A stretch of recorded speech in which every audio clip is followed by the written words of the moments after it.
I'm Shadan Larki of Awards Daily here with Benjamin Cleary, the writer and director of the new film Swan Song.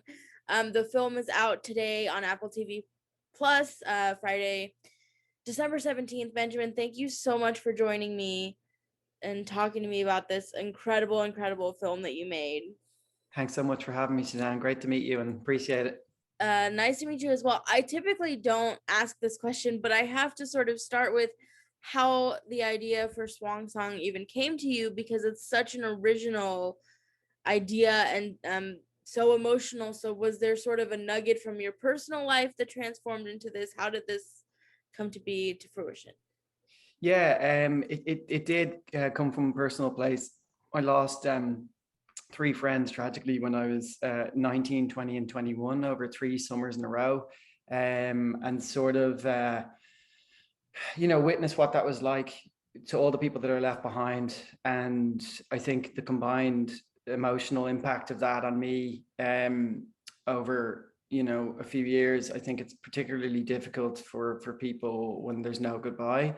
And I got into this place where I was just constantly catastrophizing and thinking about what would happen if someone else that I love passed away, or what would happen to my family if something happened to me. And it just became a really big sort of part of my life in a way. And I think that then years later, however these things happen, my subconscious came up with the premise, and I immediately recognized in the premise that I was sort of shining a light on some personal things I, to be honest, probably I'd pushed away probably and not really dealt with. I think these last 5 years making Swan Song has been quite a cathartic form of almost self-therapy, maybe a long overdue one, I'd say. So yeah, the origins of the film were really personal and really quite sad, I would say. But the thing that grabbed me about the film was actually the joy in it and the hope in it, and the idea that through this premise, totally imagined near future premise,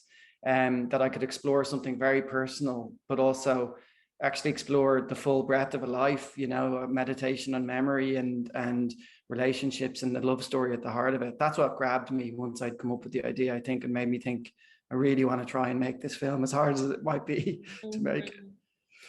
And you have such an interesting backstory because, you win the Oscar in 2015 for your short film. You have another short film that comes out in 2017. And then here you are with your feature-length debut.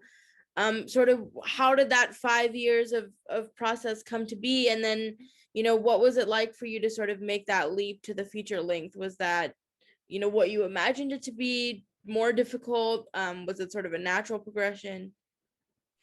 Oh yeah, it's tough to think about it. I guess the overarching feeling is of just gratitude and feeling lucky to have gotten a chance to make a feature. I never thought after making my first short that I didn't even know if our first short was going to get into a festival. So when what happened, it was kind of took me and the whole team by surprise majorly. And so I guess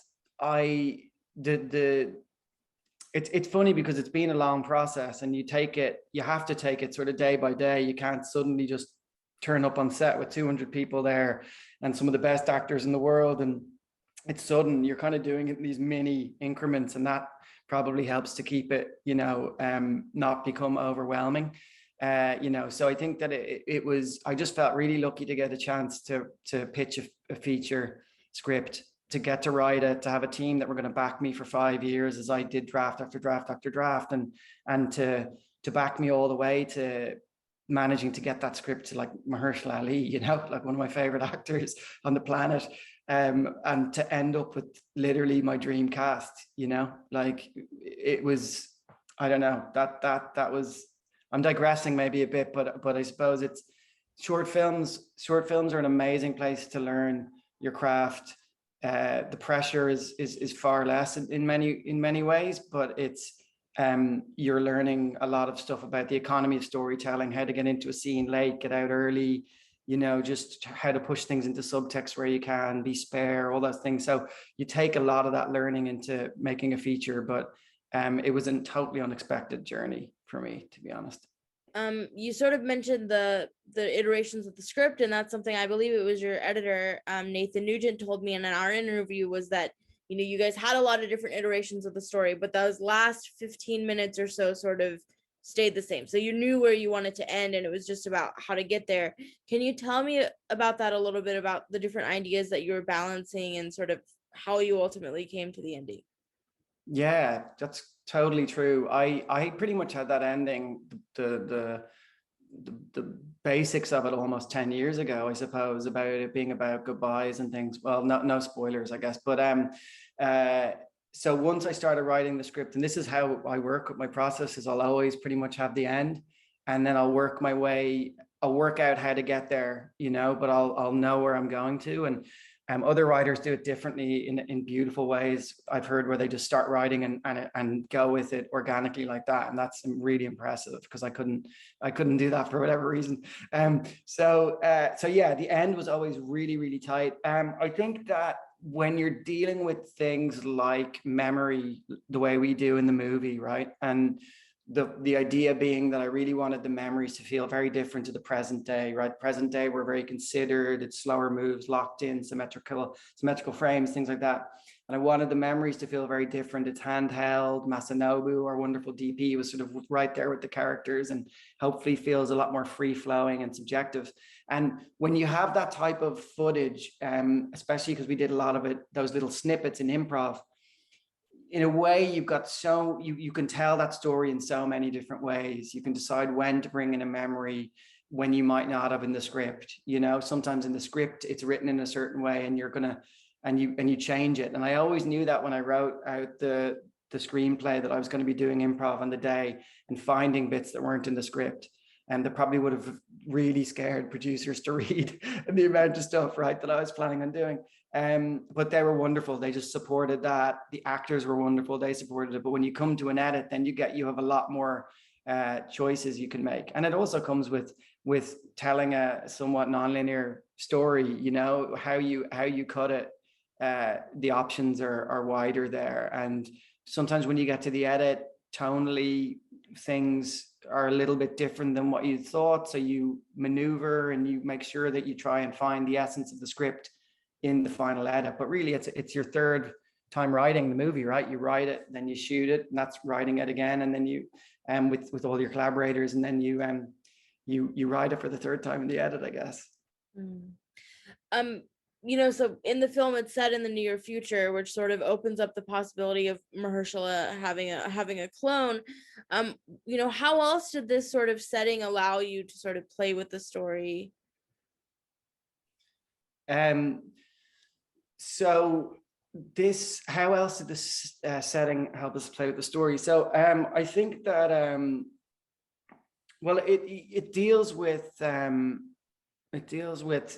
sort of this idea about whether or not this other version of him is truly an authentic version. I think that my goal, because it really is a human story, and I don't know if this is answering your question, please tell me if it is or isn't, but my goal was, because this was a human story at the heart of it, and really not about the science, for me, I never wanted to lift the curtain back and start hearing conversations from the scientists about how does this work and I love those movies. I love movies that do that, but this wasn't this movie. And so I really wanted to try and hopefully strike a balance where the world that we see, the world building that we did, kept it as grounded as possible, as relatable to today, to our world here, but enough so that we believed in the technology that was on show. And we did extensive research on everything, like full world building documents. We had a world building expert who was part of the movie. And I wanted to know all that stuff. I had to know it all, but there's only a tiny tip of the iceberg gets shown in the movie. And in a way, that's how you work out how, hopefully, to show the bits you show, so that it lets us not concentrate on that, I hope.